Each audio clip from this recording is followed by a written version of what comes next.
quiero darle a todos la bienvenida a este ciclo de charlas virtuales que estamos iniciando hoy, que hemos denominado Mujeres Investigando en el Archivo INET. Este ciclo de charlas se va a llevar a cabo en forma mensual desde abril hasta julio, y la idea de este ciclo es difundir las investigaciones que se han realizado en el Instituto Nacional de Estudios de Teatro, en el marco de las distintas becas de investigación que fue otorgando el Ministerio de Cultura, tanto las becas Investiga Cultura como las becas Activar Patrimonio, que fueron unas becas del 2020.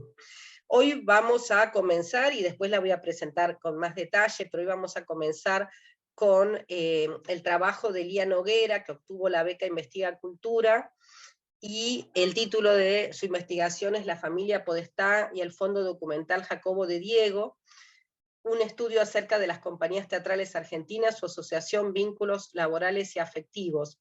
Este trabajo para mí es de suma importancia porque por un lado permite visibilizar el fondo Jacobo de Diego, que es una donación de un importante crítico investigador teatral que hizo el INET, que tiene una riqueza documental muy significativa. Y aparte es interesante el enfoque que hace desde Lía Noguera, tanto desde lo laboral como lo afectivo, una mirada diferente y nueva sobre nuestra historia teatral. La siguiente charla va a ser el 18 de mayo. Nos vamos a encontrar todos los últimos martes del mes, pero como el último martes del mes de mayo es el 25, que es feriado, la adelantamos una semana, y en mayo nos vamos a encontrar el 18 de mayo con la charla de la investigadora Malena Graciosi, que obtuvo la beca Activar Patrimonio, para investigar el tema del sonido escénico en el INET, y su charla se va a llamar Músicas escénicas en el archivo del INET. Con Malena conoceremos parte del patrimonio musical del INET y podremos escuchar algunas de las partituras que tenemos en nuestra colección, en el acervo del INET. El último martes de junio, el 29 de junio, vamos a encontrarnos con la investigadora Laura Gómez, que es conservadora, y que ella va a hablarnos sobre un nitrato argentino, el Pericón Nacional, de Chirca 1906, documentar para la construcción de una identidad nacional. Con Laura conoceremos un film silente del acervo del instituto, que presenta la danza del Pericón Nacional, con las que terminaban las representaciones habitualmente del Juan Moreira, y en la que se destaca la presencia del personaje de Cocoliche. Es un personaje cómico justamente creado para la puesta en escena del Juan Moreira. Y la última charla será el 13 de julio, esta vez no será el último martes, nos adelantamos a las vacaciones de invierno. La investigadora Camila Lozada, a quien también se le concedió la beca Activar Patrimonio, lo mismo que a Laura Gómez y a Marcela Graciosi, se presentará con el título Mujeres del circo de fines del siglo XIX y principios del siglo XX en la Argentina, la vida de carpa entre la libertad y la resistencia. Con Camila nos focalizaremos en la presencia de la mujer en la historia del circo criollo, que tuvo grandes protagonistas, como por ejemplo Rosita de la Plata. Sean todos bienvenidos, y vamos entonces a comenzar hoy con la presentación de Lía Noguera. Lía Noguera es doctora en Historia y Teoría de las Artes por la Universidad de Buenos Aires. Realizó el programa de postdoctorado en Ciencias Sociales y Humanas, la maestría en Cine y Teatro, y la licenciatura en Letras en la misma universidad. Es investigadora asistente del CONICET de Argentina y ha recibido becas de investigación por parte de la Agencia de Promoción Científica, del CONICET, del Instituto Nacional del Teatro y del Ministerio de la Cultura de la Nación, con sede en el INET, para diversas investigaciones sobre teatro argentino.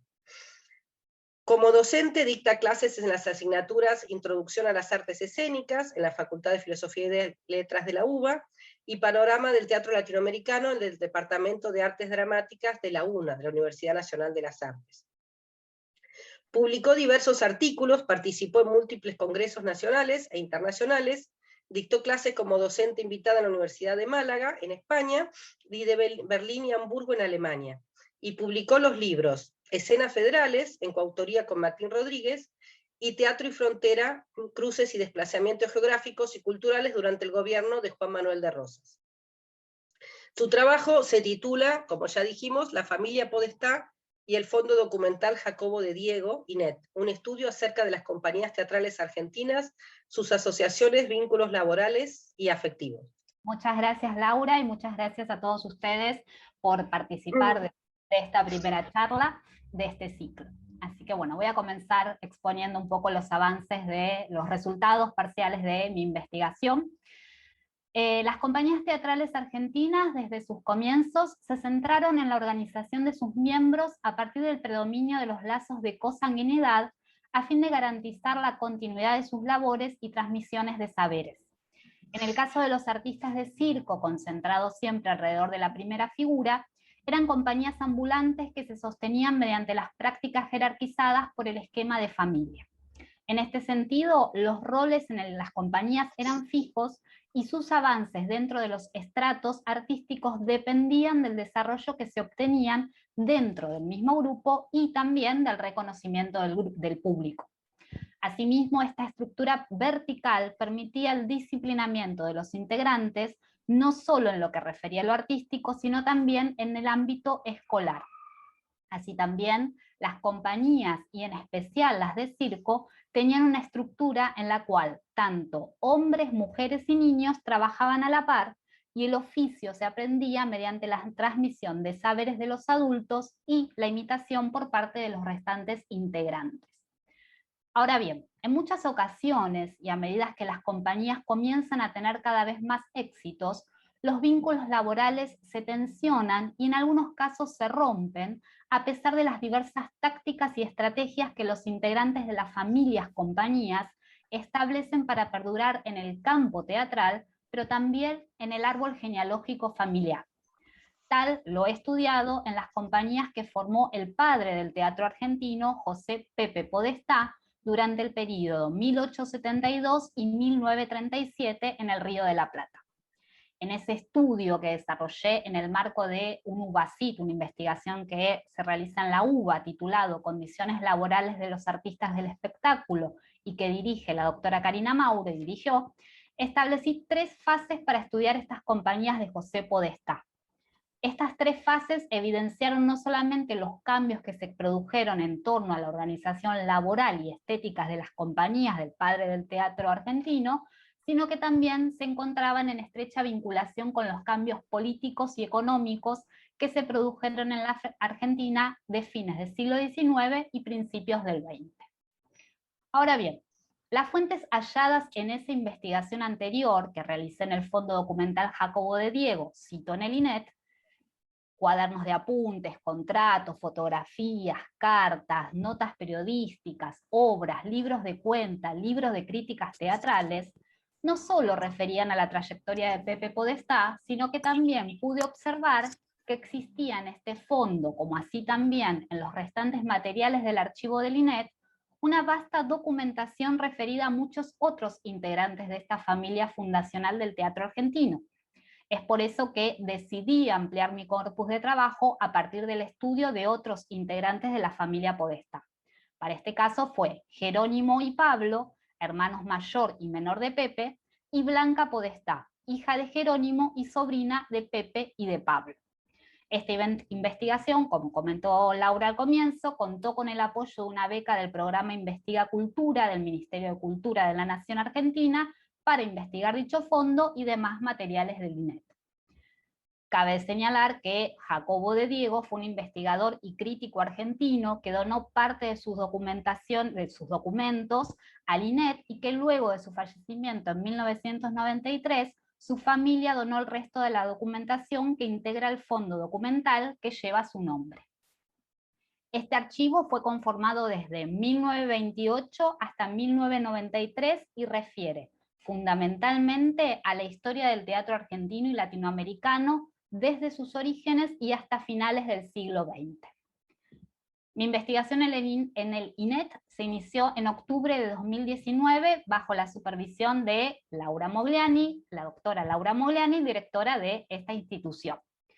Quiero señalar la excelente predisposición de todo el personal del instituto, como así también su colaboración constante en el acceso a los materiales, las consultas realizadas y los espacios brindados. En diciembre del 2020 terminé la beca de investigación y durante la nueva realidad producida por el COVID-19 y el periodo de aislamiento y distanciamiento social, continué trabajando en los materiales escaneados de manera presencial en el INET, conté con la bibliografía y material disponible en la página del INET, accedí a otros materiales que fui adquiriendo de manera digital, trabajé con registros propios, como así también cursé un seminario titulado Sociologías de la Literatura y dictado por Hernán Maltz en el Instituto de Investigaciones de Teatro de la UNA, y todo ello posibilitó el desarrollo de este estudio en este contexto tan difícil que estamos atravesando, y es por ello que quiero agradecer el apoyo de cada uno de ellos y de ellas. Bien. Para comenzar, me interesa señalar que el trabajo con los fondos documentales de los diversos archivos nacionales e internacionales es una tarea fundamental para todo investigador o investigadora. Ellos habilitan el acceso a un pasado que, a la luz de las ideas de un presente, permiten reconstruir, significar y resignificar la historia y las historias de los múltiples agentes de nuestra cultura. Por tal motivo, la conservación, el rescate y la clasificación de los materiales es una acción que toda política cultural debe mantener como eje de sus preocupaciones, puesto que los archivos alimentan los resultados de las investigaciones y se constituyen como elementos centrales para la conservación de nuestra memoria, tal como lo realiza el INEP. En este sentido, y siguiendo a Ludmila Silva Catela, afirmo que los archivos son también la suma de las voluntades de preservación y de lucha por el reconocimiento legítimo de esos vestigios dotados de valor social e histórico de una comunidad o de una sociedad. Nada de lo que las familias, los científicos, los hombres y mujeres de Estado y las instituciones archivan es imparcial o neutro. Todo trae la marca de las personas y acciones que lo salvaron del olvido. Por ello, para esta investigación, partí del supuesto de que el Fondo Documental Jacobo de Diego, cito en el INET, en su atesoramiento de materiales relacionados con la familia fundacional del teatro argentino, los Podestá, permite establecer los vínculos que sostuvieron y determinaron las características artísticas, laborales y económicas del entramado cultural de la Argentina desde fines del siglo XIX hasta mediados del XX, a partir de 4 miembros: José Podestá, Jerónimo Podestá, Pablo Podestá y Blanca Podestá. Para esta investigación que les expongo hoy, solamente me referiré a los últimos 3. Bien, esta investigación comenzó con el cuaderno de notas manuscritas de Jacobo de Diego, titulado Los Podestá, y dedicado a lo largo de más de sus 50 páginas al árbol genealógico de esta familia. Allí accedí a la información de 3 generaciones de Podestá iniciadas por el matrimonio de inmigrantes italianos en Uruguay, Pedro Podestá y María Teresa Torterolo. Ellos tuvieron 9 hijos nacidos entre Argentina y Uruguay y conforman así la primera generación de Podestá, que está conformada por Luis, Jerónimo, Pedro, José, Juan, Graciana, Antonio, Amadea y Cecilio Pablo.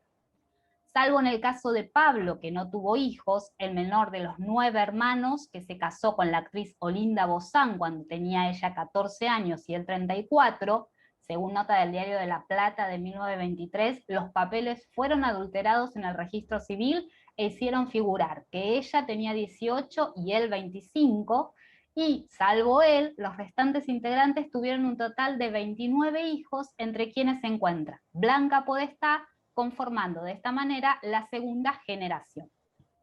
La tercera generación registrada por De Diego da cuenta de un total de 10 hijos y es allí donde culmina las raíces de su investigación, que evidencia un total de 69 integrantes de esta familia, contando los hijos, cónyuges en primera y segundas nupcias.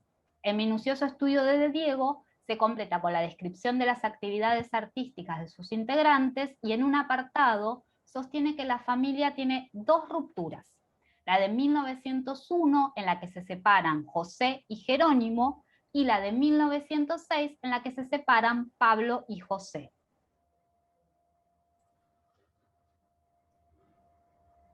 El estudio del árbol genealógico trazado por De Diego, las diferentes anotaciones a él vinculadas, como la previamente citada, y los estudios relacionados con la sociología de familia, me permitieron entender que estas relaciones, responden a una estructura patriarcal, entendiendo por ello, entre otras cosas, una fuerte vinculación de los afectos con lo social.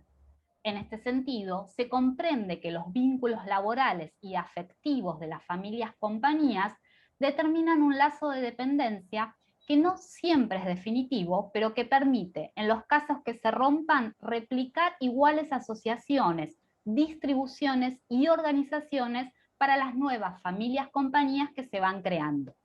Así lo observé en las rupturas de las compañías indicadas por De Diego, que comprendían a José y Jerónimo y a Pablo Podestá, como así también posteriormente a los vínculos y asociaciones que se establecen entre Blanca y su esposo Alberto Valerini.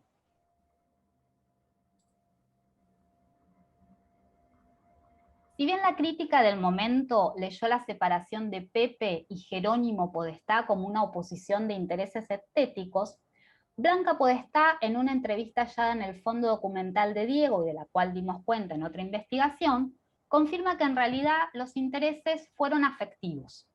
Allí Blanca cuenta que fueron dos muchachas las culpables de esa separación, dos partiquinas alegres que integraban el conjunto de bailes criollos de los Podestá.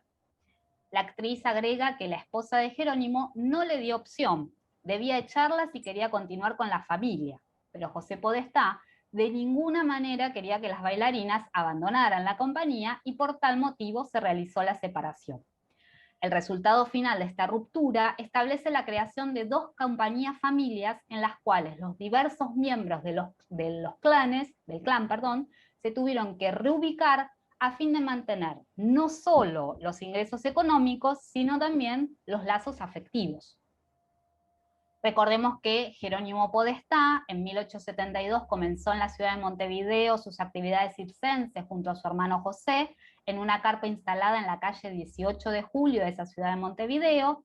En 1873 se casó con Ana Vizcaén, que falleció en Buenos Aires en 1918, y con ella tuvo 5 hijos: María, José, Francisco, Ana y Blanca. En las compañías de su hermano Pepe, Jerónimo pasó de provista de circo a interpretar varios personajes de las obras gauchescas estrenadas con José Podestá, y entre ellas se destacaron los personajes de El Alcalde, Don Francisco en Juan Moreira, y el Viejo Vizcacha en Martín Fierro. Con su relación su rol actoral, en este caso desarrollado junto a Pepe, las críticas periodísticas de la época señalan la gran labor interpretativa que él tuvo.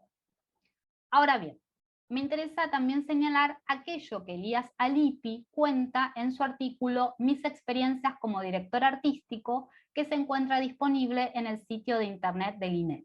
Allí él dice: mirábamos con indiferencia a los actores del otro corral, el de José Podestá. Conservaban, eso creíamos, algunos resabios del circo.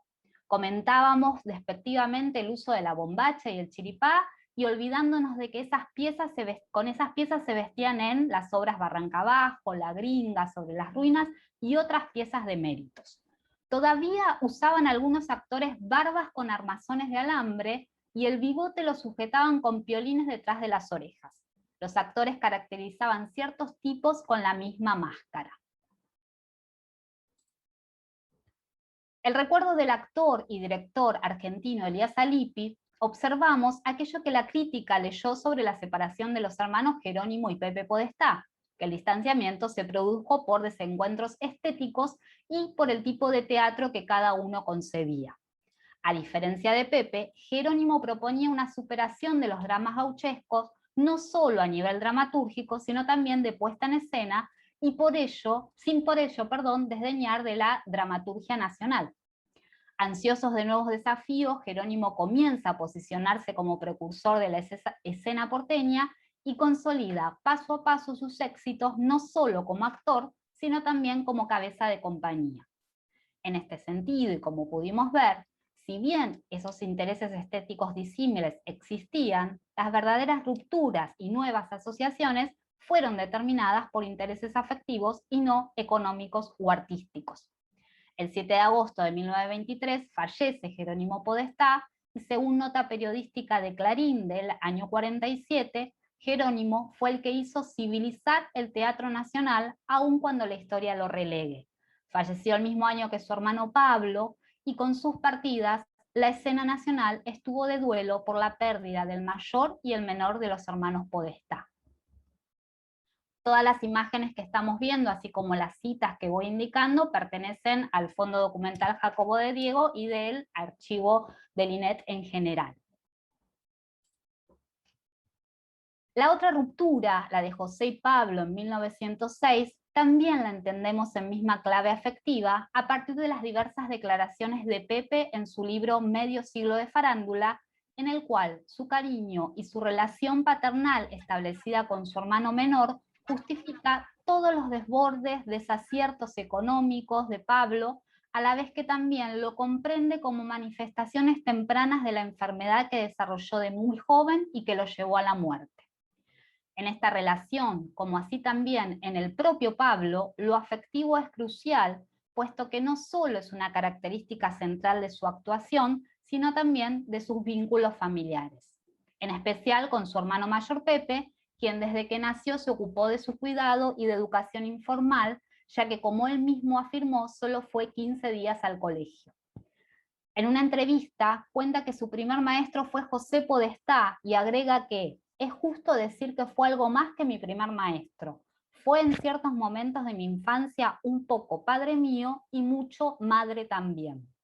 Junto a él dio sus primeros pasos en la arena del circo y fue quien le enseñó de forma mimética y productiva la caracterización y composición de los personajes que conformaron el primer repertorio teatral gauchesco. De su mano experimentó los primeros éxitos teatrales y aprendió los gajes del oficio actoral y los de rol de compañía, aspecto que le permitió arriesgarse en 1907 a formar la suya. Ahora bien, recordemos que Cecilio Pablo Podestá nació en 1875 en Montevideo y falleció en Buenos Aires en 1923. Desde muy joven formó parte de los espectáculos de circo que lideraban sus hermanos José y Jerónimo, participó en las giras nacionales e internacionales y con tan solo 4 años fue laureado en Río de Janeiro por las pruebas que realizaba junto a su hermano Pepe. Posteriormente a esa separación que mencionamos en el año 1901, Pablo siguió a José al Teatro Apolo.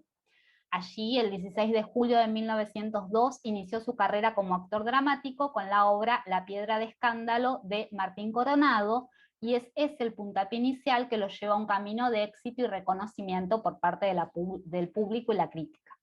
Hasta 1906 permanece en el Teatro Apolo junto a su hermano Pepe, lugar en el cual estrenan más de una veintena de obras por año de autores argentinos, tanto emergentes como consagrados, y sobre todo la mayoría de las obras de Florencio Sánchez. El debut con su propia compañía lo hace con una obra de Sánchez titulada El Cacique Pichuelo, y tal como lo afirma Blanca Amores de Pajella en su biografía sobre Pablo, ella dice: había en ese momento en nuestro mundo teatral dos fuerzas. Una, la producción dramática de Sánchez, y la otra, la interpretación de Pablo Podestá. Sánchez creó personajes que Pablo captó y entregó a la escena magistralmente humanizados. Por su parte, en diversas correspondencias mantenidas entre Pepe Podestá y diversos agentes teatrales de la época, se revela el modo de organización y perfeccionamiento que van adquiriendo las familias compañías en lo que va de fines del siglo XIX y principios del XX. A la vez, muestra el modo en el cual el rol de capo cómico o cabeza de compañía, concentrado en la primera figura actriz o actor protagónico, como lo fue Pepe, Jerónimo, Pablo y Blanca Podestá, comienza a ampliarse al rol de incipiente empresario teatral, un aspecto que se repetirá en los casos de Jerónimo y Pablo y que se perfeccionará en el matrimonio Blanca Podestá y Alberto Valerini. Además, señalo que tanto los recursos materiales, artísticos y afectivos son preponderantes en la estructuración de los lazos que sostienen la organización interna de las compañías y a la vez son el factor que posibilita el funcionamiento en el campo teatral de ese entonces. Estas tres aristas, economía, trabajo y afecto, determinan las diferentes tácticas y estrategias que los integrantes de las familias compañía desempeñan al mismo tiempo que sus integrantes, pero también delimitan sus rupturas. Entender ese funcionamiento, como lo planteo en esta investigación, permite comprender el por qué el entramado artístico de la primera mitad del siglo XX se puebla de compañías, y en especial de compañía-familia, ya que los lazos de consanguinidad y los afectivos establecen la economía de la subsistencia del grupo.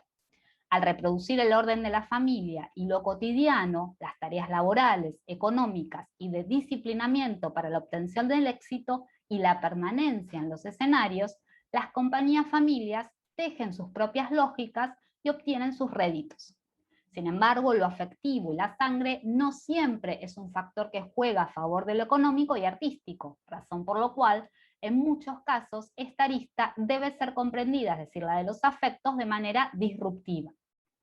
Desde la etapa denominada teatro moderno, las compañías-familias comienzan a realizar su retirada del campo, y en la actualidad el concepto de compañía se sustituyó por la de grupo teatral y en muchos casos se ha confundido con la de elenco. Sus lógicas de organización difieren y es el predominio de lo estético o lo económico aquello que vincula a sus participantes, que se nuclean alrededor de dos nuevas figuras: el director teatral para el caso del teatro alternativo WOF y el productor para el caso del teatro comercial.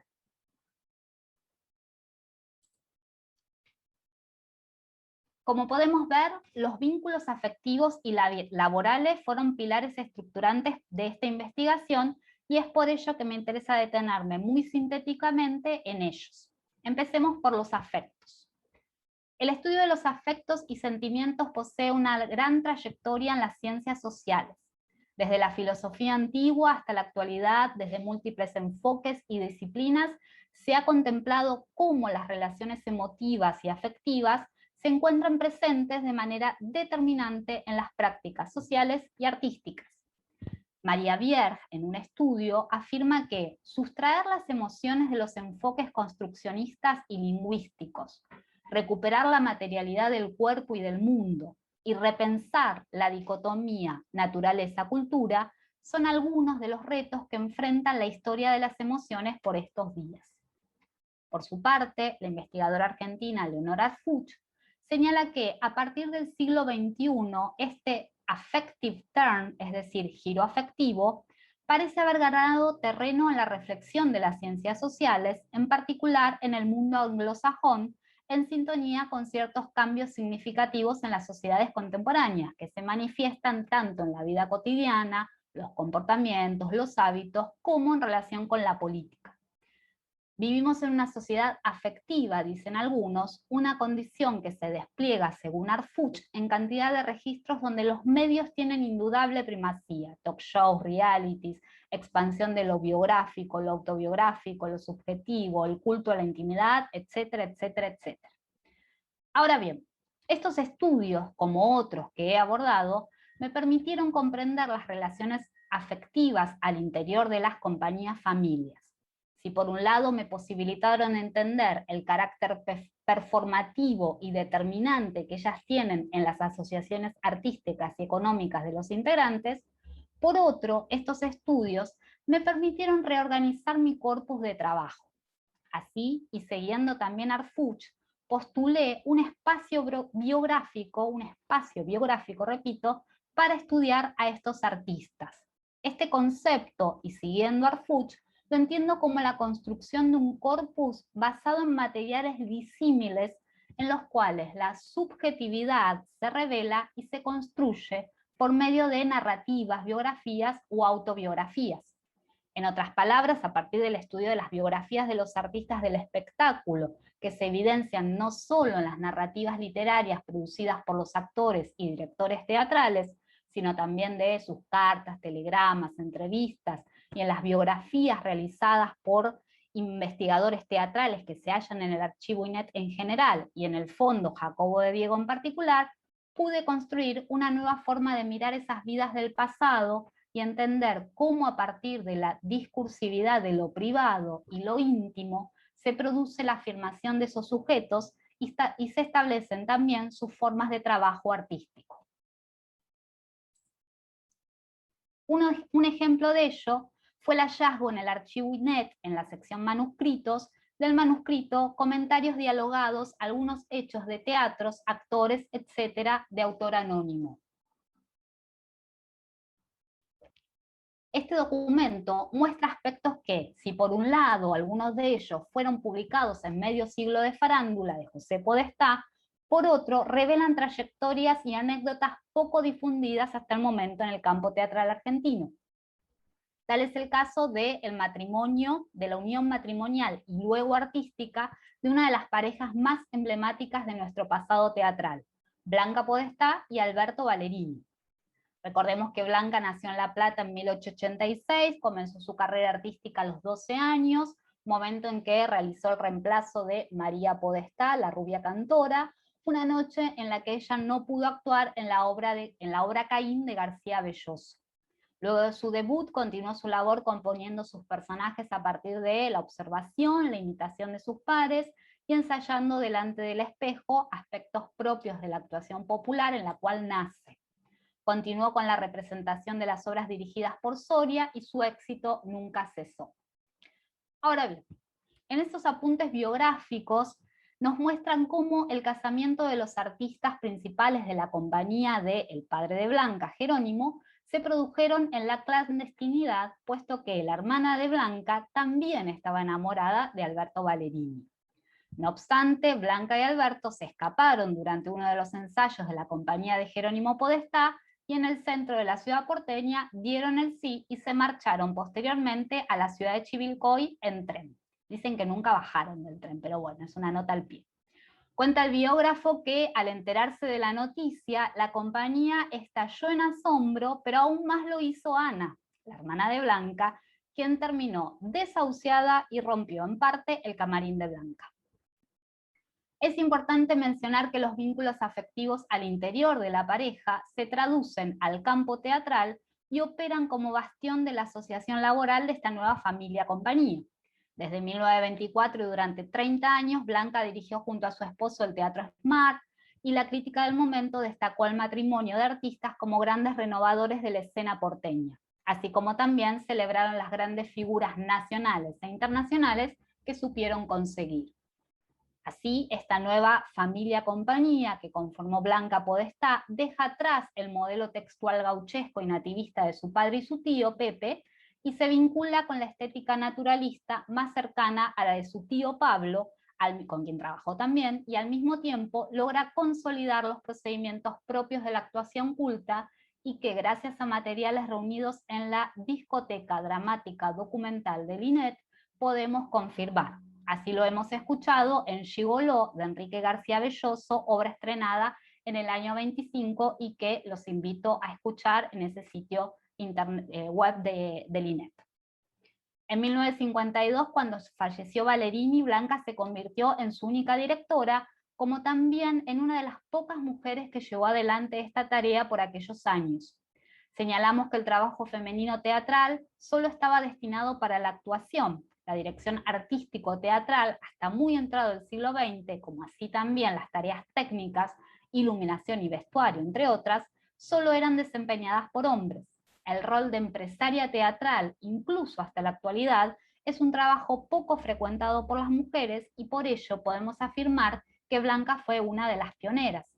La actriz y empresaria teatral, que estrenó más de 80 obras nacionales e internacionales, fundó un teatro y llevó en su sangre la herencia artística de las primeras familias-compañías en Argentina, falleció en Buenos Aires en mayo de 1967. Para culminar, en relación con lo laboral, los espacios biográficos que he construido me permitieron comprender el modo y las formas que se desarrolló el trabajo artístico desde fines del siglo XIX hasta mediados del siglo XX. Tal es el caso del artículo El día de un actor y una actriz, publicado en la revista Caras y Caretas de 1912 y perteneciente al Fondo Documental de Diego, el cual refiere a los artistas Pablo y Blanca Podestá. En estas biografías se deja ver que a pesar de las diferencias con las jornadas laborales de un obrero o un político, tal como lo refiere el artículo, las responsabilidades sociales son las mismas. No obstante, se señalan las particularidades de la profesión que están marcadas, sobre todo por las horas diferentes del sueño de los artistas y obviamente por las largas horas de trabajo que superan las 12 horas diarias.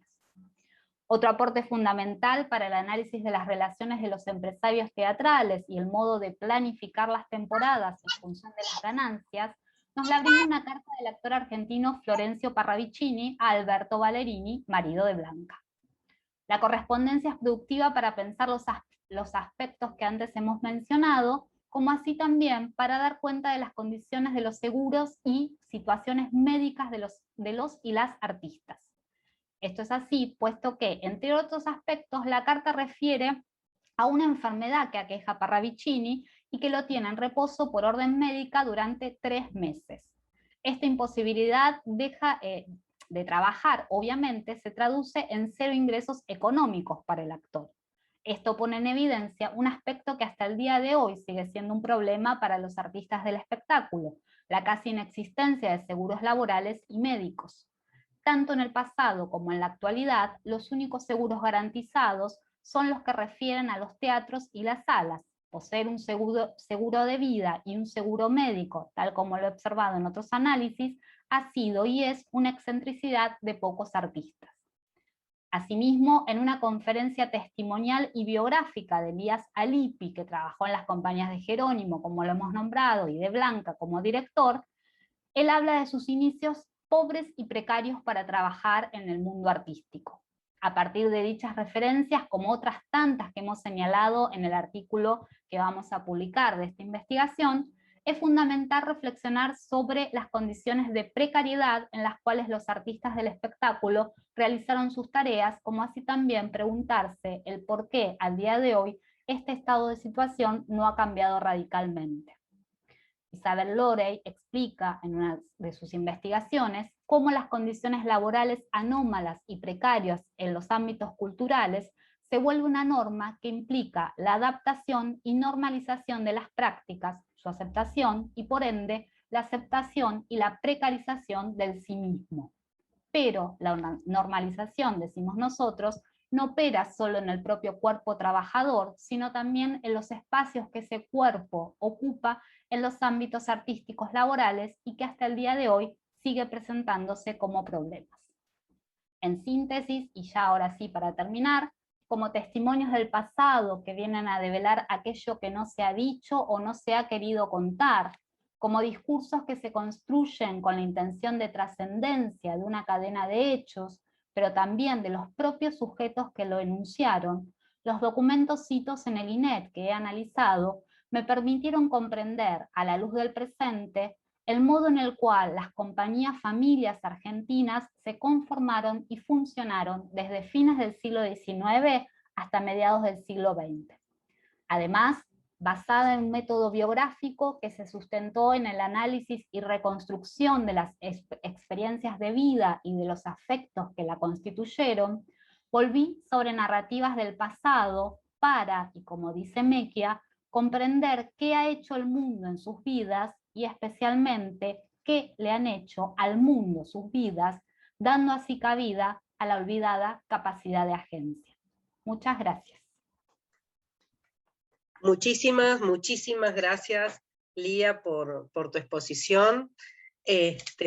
Muchísimas gracias por esta hermosa comunicación también organizada, y como una primera valoración, algo que ya había empezado a decir, destaco por supuesto, ¿no?, la importancia de visibilizar este fondo de Jacobo de Diego que tiene tanta riqueza documental, como esta perspectiva que vos le das de analizar la tarea de las compañías en estos 3 ejes, ¿no?, lo económico, el trabajo y lo afectivo, y cómo es realmente novedoso pensarlo desde lo afectivo. Siempre hemos estudiado, y como lo dice la cita de Alipi, lo corrobora, que la separación entre las compañías de Pepe y de Jerónimo fue una separación estética, donde cada una de las dos compañías tenía una diferente perspectiva estética sobre el teatro, y develar el costado afectivo de esa separación,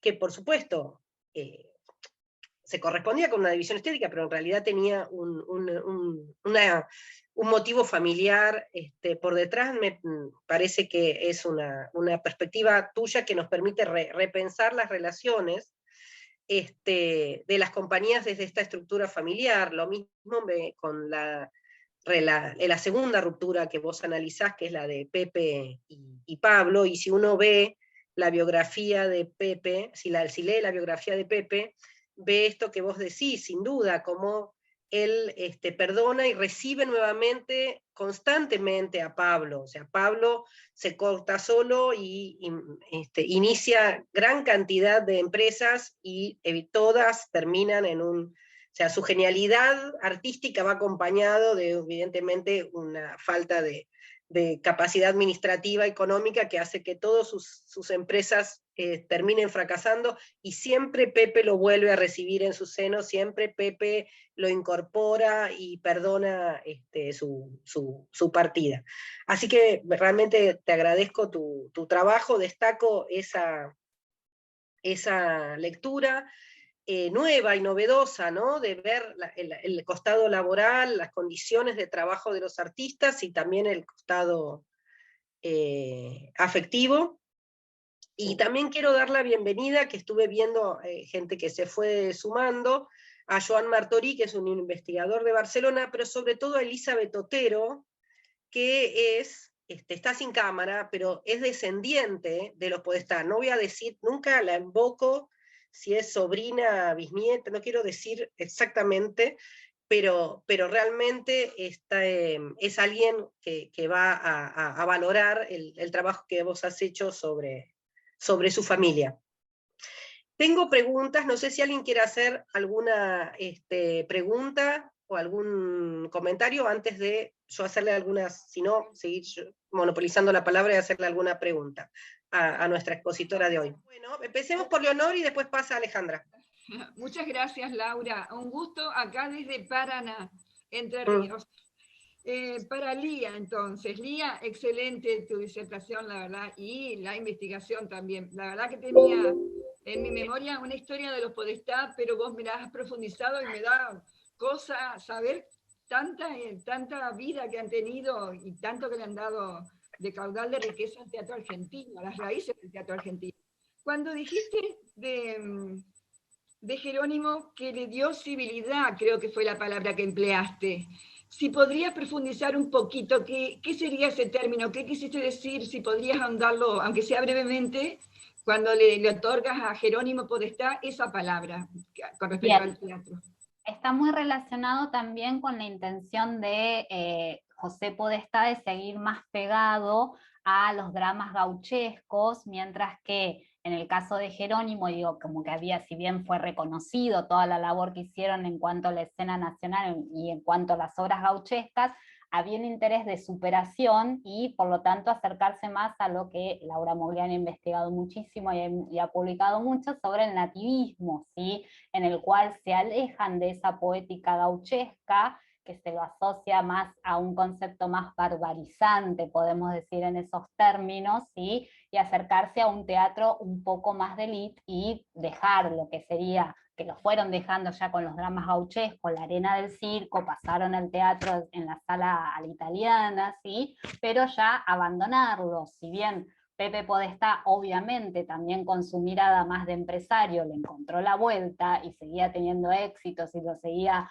reestrenando, y hubo varias versiones de Juan Moreira, ¿sí? Y seguía como explotando ese lado. Por el lado de Jerónimo Podestá, ya bueno, hasta acá llegamos, hagamos algo distinto, y es por esto que es real, había intereses diferentes, como lo señaló la crítica, eso es innegable, y que de hecho la crítica también después de su fallecimiento dicen, bueno, Jerónimo Podestá también fue el padre, como el padre no reconocido de nuestro teatro, el que pasó a la fama fue con justa causa también, ¿no? Pepe Podestá, pero bueno, en ese sentido fue como un innovador, ¿sí? Y es los intereses desiguales eran claros. Pero bueno, como observo yo, también había cuestiones afectivas que produjeron esta separación, y que es súper interesante en estas memorias de Blanca, que también muestran de cómo se separaron y cómo ponen en el escenario, hacen la división de bienes, ¿sí? De todos los éxitos económicos, toda la ropa que habían comprado, utilería, etcétera. Es decir, es real esa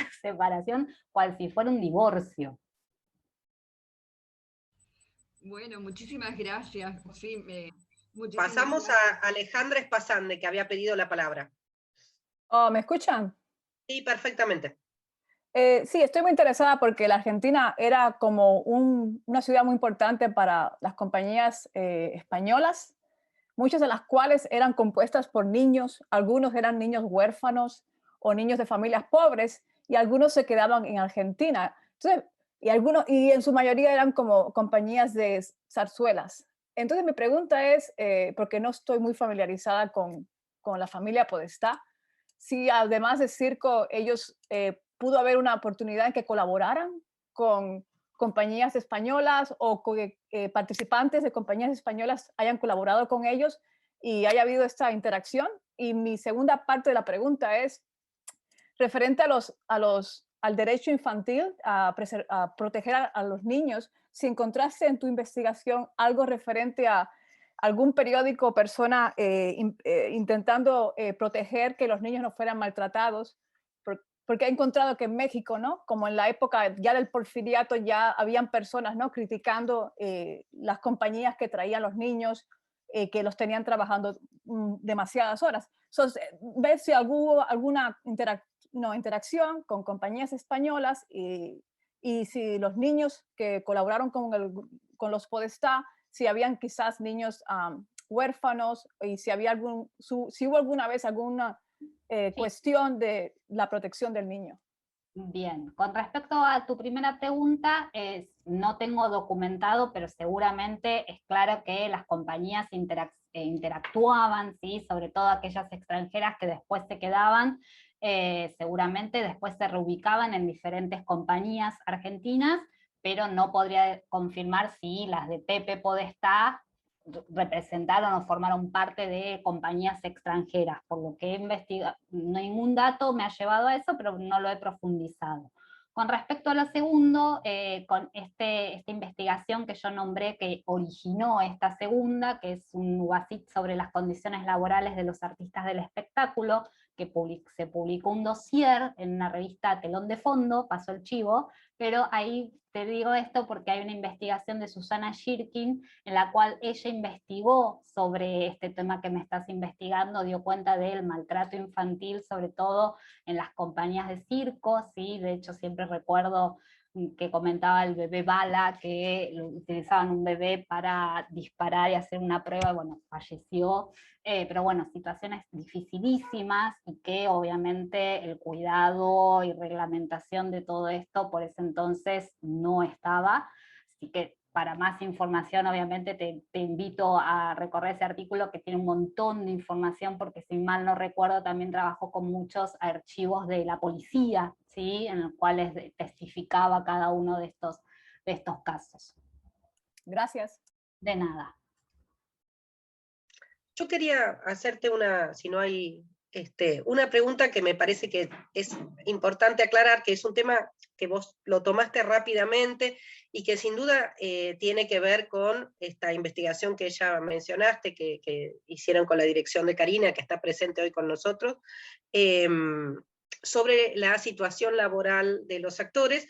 Vos mencionaste el concepto de compañía y cómo el concepto de compañía tenía esta relación con los lazos familiares, y lo diferenciaste de lo que es el grupo teatral o el elenco. ¿Por qué no lo desarrollás eso? Que me parece que es sumamente importante que veamos este concepto de compañía y lo diferenciemos, ¿no?, de conceptos como elenco o grupo teatral.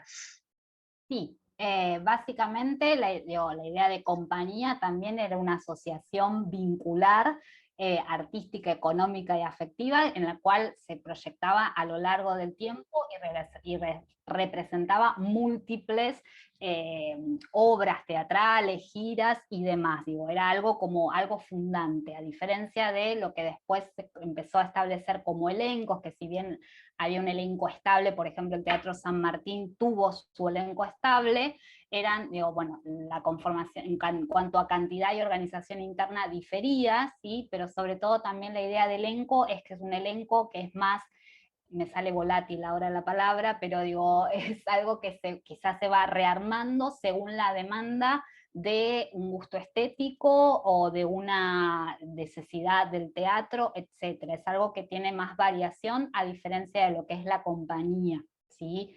Y en el caso de los grupos teatrales, que es una conformación más moderna, ¿sí? La idea de elenco estable desapareció cuando desaparece, si no me equivoco mal, en la década del 50-60, el elenco estable de, ¿cómo se llama? Del San Martín, ¿sí? Como así también no sé ahora, pero hasta también más o menos en Uruguay se conformó de la misma manera. La diferencia de los grupos, ¿sí? Como yo decía también, lo que nuclea a los grupos teatrales, ahora la idea está más relacionada sí con una concepción artística, ¿sí? Y más allá de la cantidad o no, sí, a diferencia del elenco, digo, la permanencia seguramente está más que nada relacionada también con la formación al interior de esos grupos. Muchísimas gracias. Te leo, porque no has podido leer mientras tanto, el chat, donde Gabriela Borna de Catamarca dice, gracias Liga Noera, Vera Volkowitz dice, excelente trabajo, Ana Costa dice, excelente Lía, Laura Gómez dice, que gran aporte tu trabajo Lía, dan ganas de seguir escuchándote. Leonor Norma Sánchez dice, muchas gracias Lía, genial esta investigación, gracias Laura. Y Cristina, que debe ser Cristina Quiroga, también dice, excelente Lía, gracias. ¿Alguien quiere hacer alguna pregunta? Lucía Pasquín, Hernán Vázquez dice, felicitaciones por la presentación y la puesta en valor de los documentos, y Lucía Pasquín dice, gracias. ¿Alguien quiere hacer algún comentario más? Hola, buenas tardes a todos. Gracias Lía por compartir tu trabajo y Laura por propiciar estos espacios. Es muy estimulante ver cómo compartiste a través de imágenes algunos fragmentos del archivo, porque bueno, fue muy lindo verlo y ver esas imágenes. Y quería preguntarte sobre si había alguna idea sobre las audiencias en los públicos que seguían a estas compañías en esos momentos de diáspora o de intercambio o de separación, si había algún registro de apreciación del público o de seguimiento del público a uno a otro, si había alguna información con respecto a eso, a los espectadores. Bien, no fue mi corpus de trabajo el estudio de los públicos, pero sí consultando todo el material.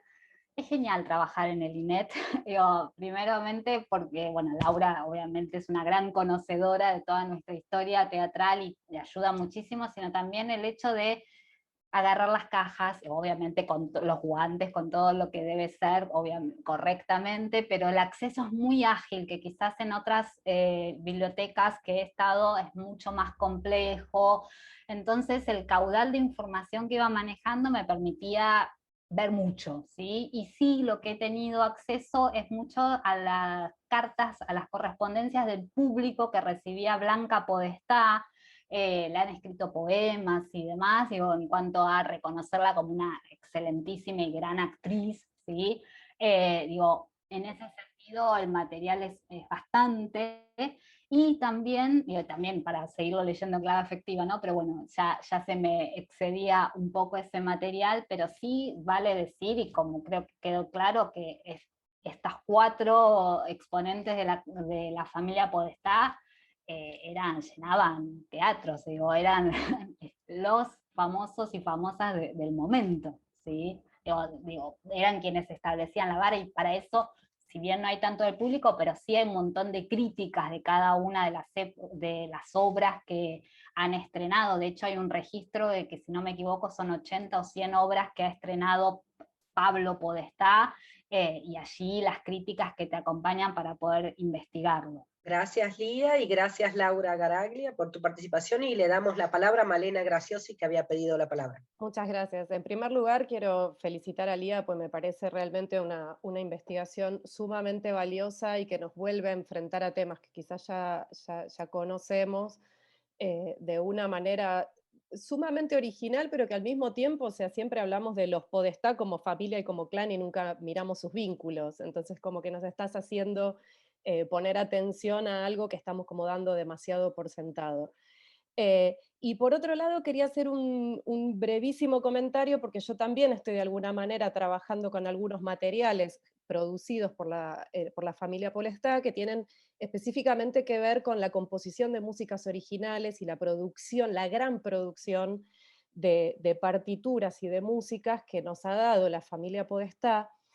Y algo que preguntó hace un ratito Alejandra, creo que fue cómo se vinculaba esto con las compañías de afuera y con las compañías españolas, pasaba que los Podestá tenían un familiar en cada rubro. Entonces cuando venían algunas compañías y necesitaban acomodar algunas cosas, generar, digo, porque cuando uno o sea, se va de gira y llega a un lugar nuevo, quizás le falta un actor, le falta una cuestión, y Podestá tenía una banda de músicos muy importante que conocía, digamos, el quehacer escénico, el quehacer teatral, y tenía la posibilidad de mandar cambios a compañías de zarzuela o de generar ese vínculo.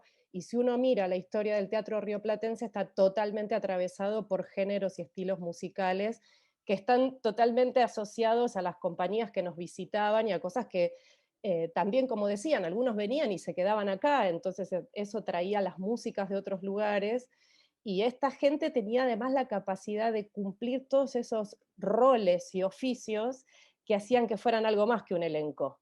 Es lo que ponía Lía en atención, ¿no? O sea, tenían la capacidad, una capacidad de producción escénica que había que estar a la altura. O sea, realmente es muy difícil gestionar eso con personas que no se conocen, y al menos en lo que tiene que ver con la producción musical de la época, realmente distinguen también, además de todo esto que acabas de contar. Y felicitaciones nuevamente, realmente me parece excelente el material.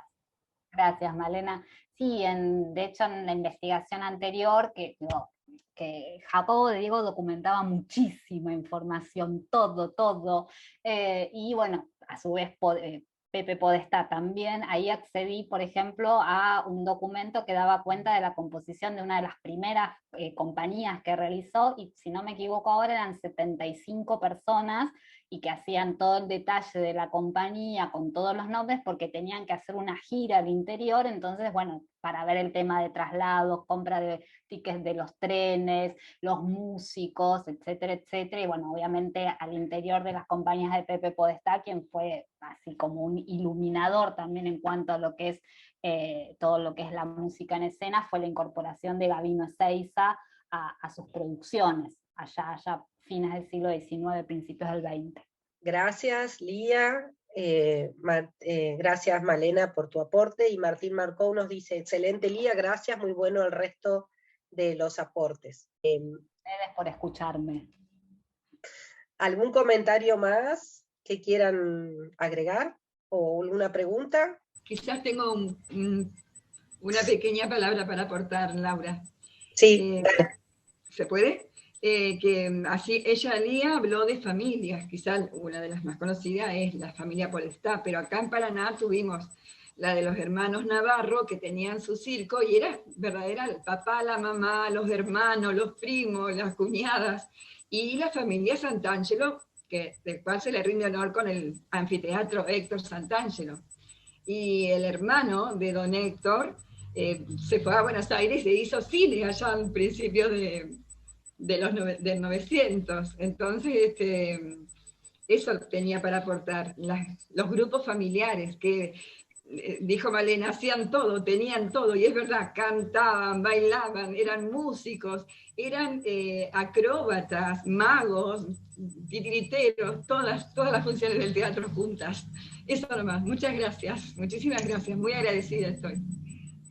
Gracias por tu aporte. Bueno, parece que ibas a decir algo, pero sin duda esta estructura familiar se mantuvo mucho más tiempo en las compañías de circo, ¿no? Las compañías de circo, por su carácter transhumante, hace que sean compañías absolutamente ligadas o formadas en torno a los vínculos familiares. Lía, no sé si vas a responder algo. No, agregar también que, bueno, digo, esto es, el artículo es bastante extenso, tuve mucho material y obviamente para la presentación reduje mucha información, pero bueno, también el caso de Pablo y de Blanca Podestá también participaron en cine, ¿sí? No solamente digo, tuvieron éxito a nivel teatral, sino también participaron de las primeras producciones del cine silente acá en Argentina. Así que bueno, nada, eso. Y que también, digo, algo chiquito, que bueno, creo que ya quedó como manifestado, al momento de empezar la investigación me planteaba esto de cómo no repetir lo que ya se dijo,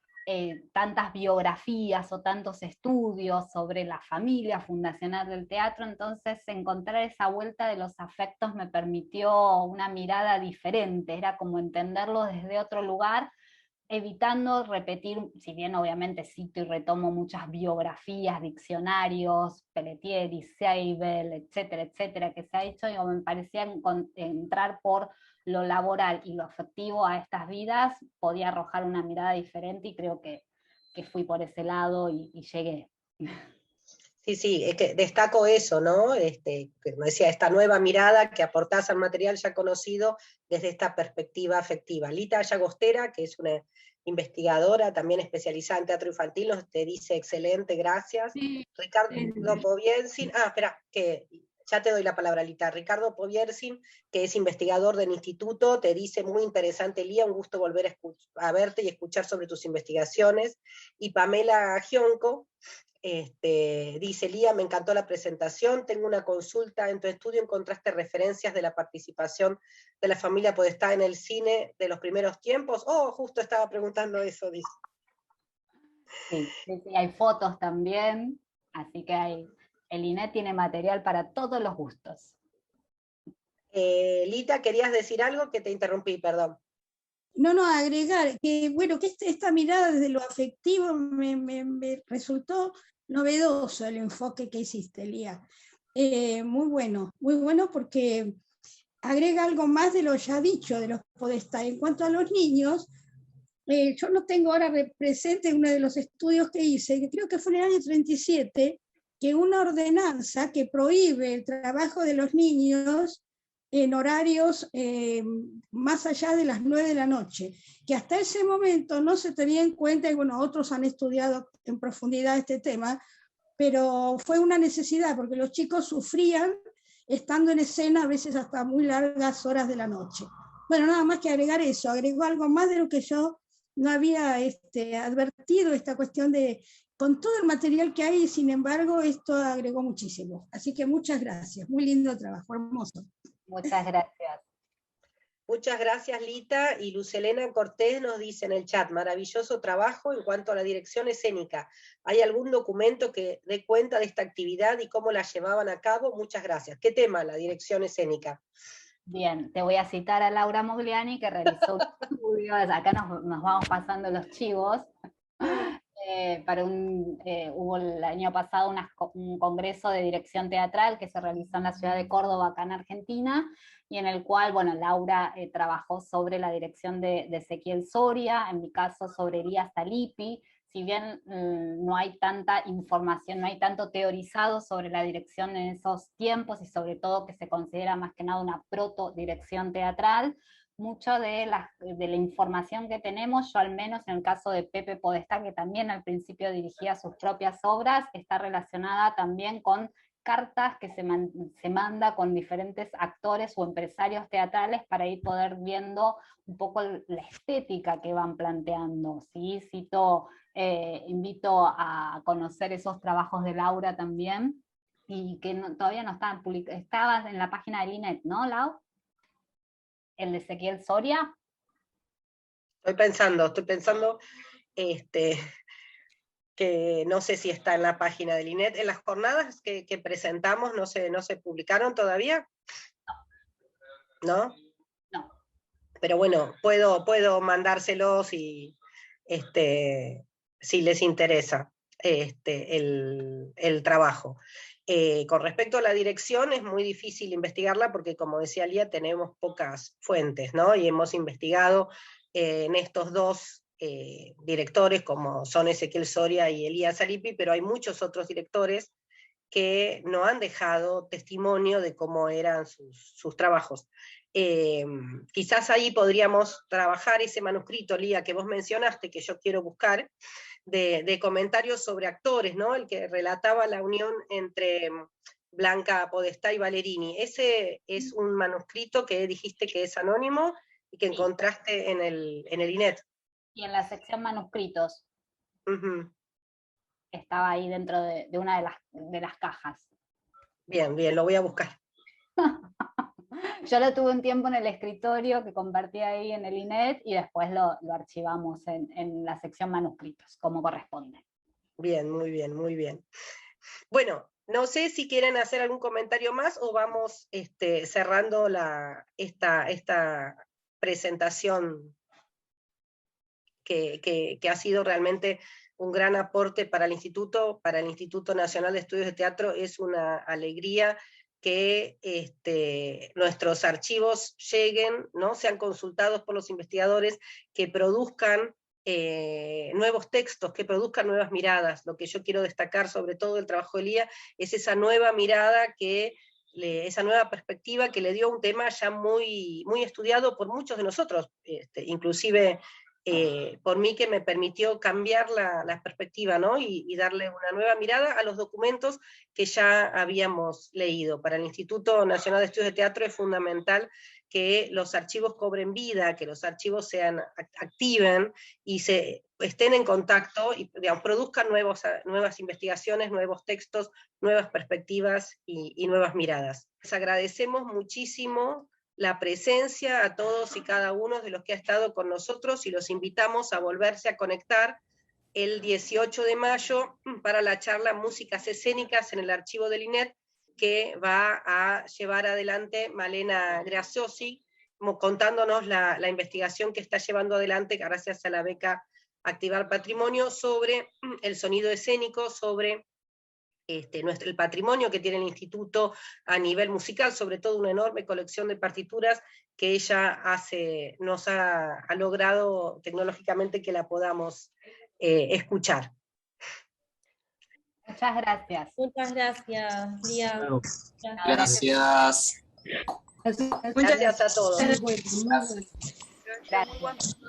Muy buen trabajo, gracias.